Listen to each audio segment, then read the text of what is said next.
السلام علیکم دوستو، انفو پلس فیکٹس میں خوش آمدید۔ آج ایک نئی ویڈیو کے ساتھ آپ کے سامنے حاضر ہیں۔ آج کا جو ہمارا ٹاپک ہے وہ معاہدہ لوزان کے بارے میں ہے۔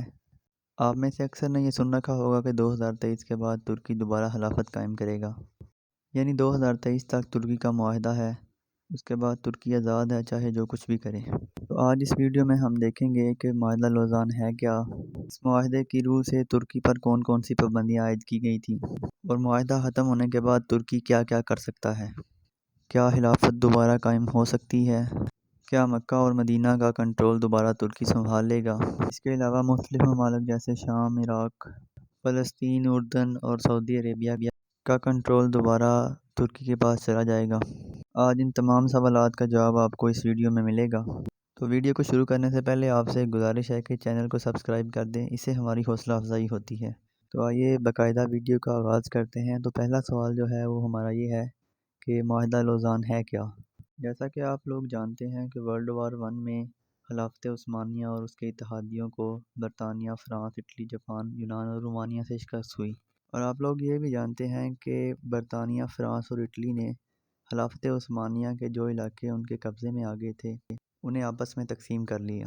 چونکہ آج کا ہمارا ٹاپک معاہدہ لوزان کے بارے میں ہے، لہٰذا ہم ورلڈ وار ون اور اس کے پیچھے جتنے فیکٹس ہیں ان کو ڈسکس نہیں کریں گے، وہ پھر کسی دن انشاءاللہ کسی ویڈیو میں ڈسکس کر لیں گے۔ تو اس جنگ میں فاتح برطانیہ، فرانس، اٹلی، جاپان، یونان نے ترکی کو اس حد تک مجبور کر دیا کہ اپنی ایگزسٹنس برقرار رکھنے کے لیے اسے 24 جولائی 1923 کو ایک معاہدہ کرنا پڑا، جو کہ سوئٹزرلینڈ کے شہر لوزان میں ہوا۔ اسی نسبت سے اسے معاہدہ لوزان بھی کہتے ہیں۔ اس معاہدے میں پہلی دفعہ ترکی کو بطور ریاست تسلیم کیا گیا۔ اس معاہدے میں کیا تھا، یعنی کون کون سے لوازمات طے ہوئے، اس کے بارے میں ڈسکس کرتے ہیں۔ سب سے پہلا پوائنٹ وہ یہ ہے یہاں پہ کہ باسفورس کو انٹرنیشنل ٹیریٹری قرار دیا گیا، یعنی یہاں سے کسی بھی ملک کے جہاز تجارت کر سکتے ہیں اور ترکی ان سے کوئی ڈیوٹی وصول نہیں کر پائے گا۔ کسی بھی ملک کی سمندری حدود سے جب تجارت ہوتی ہے تو وہ گزرنے والے تمام جہازوں سے ڈیوٹی وصول کرتا ہے، لیکن یہاں پہ ترکی پر ریسٹرکشن لگائی گئی کہ آپ کسی بھی جہاز سے ڈیوٹی وصول نہیں کر پائیں گے۔ دوسرا پوائنٹ جو اس معاہدے میں شامل تھا وہ خلافت کا خاتمہ تھا۔ خلافت کا خاتمہ تو پہلے ہو ہی چکا تھا، صرف خلیفہ کی دربدری باقی تھی۔ ایون یہاں تک پابندی لگا دی گئی کہ آپ عربی میں اذان بھی نہیں دے سکتے۔ اس کے بعد جو اگلا پوائنٹ یہاں پہ آتا ہے وہ یہ آتا ہے کہ اپنے ملک سے ترکی تیل وغیرہ نہیں نکال سکتا، بلکہ اسے یہ تمام چیزیں خریدنا ہوں گی۔ ایکچولی اس پابندی کا مقصد ترکی کو معاشی طور پر مفلوج کرنا تھا، اور اس کے علاوہ مختلف قیدیوں کی واپسی بھی اس میں شامل تھی۔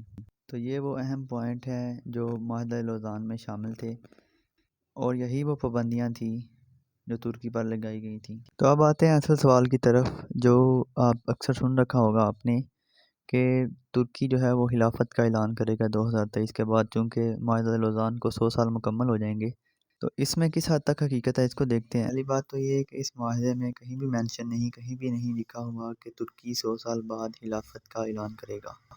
دوسری بات یہ ہے کہ یہ پریکٹیکلی بھی امپاسبل، ایسا ممکن نہیں ہے اور نہ ہی ہوگا۔ اور ایک اہم بات جو یہاں پہ میں مینشن کرنا چاہتا ہوں وہ یہ ہے کہ جب ورلڈ وار ون ہوئی تھی اس کے بعد جو زیر قبضہ علاقے تھے وہ ورلڈ وار ٹو کے بعد آزاد ہو گئے، مطلب یہ کہ شام، عراق، یہ سارے علاقے آزاد ہو گئے تھے، اس لیے یہ ممکن نہیں ہے۔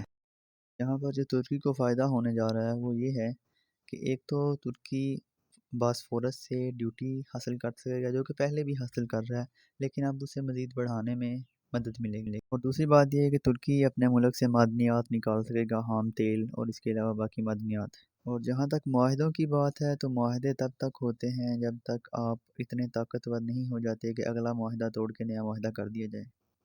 آج کی ویڈیو یہاں تک کی تھی، انشاءاللہ نیکسٹ ویڈیو کے ساتھ آپ کے سامنے حاضر ہوں گے، تب تک کے لیے اللہ حافظ۔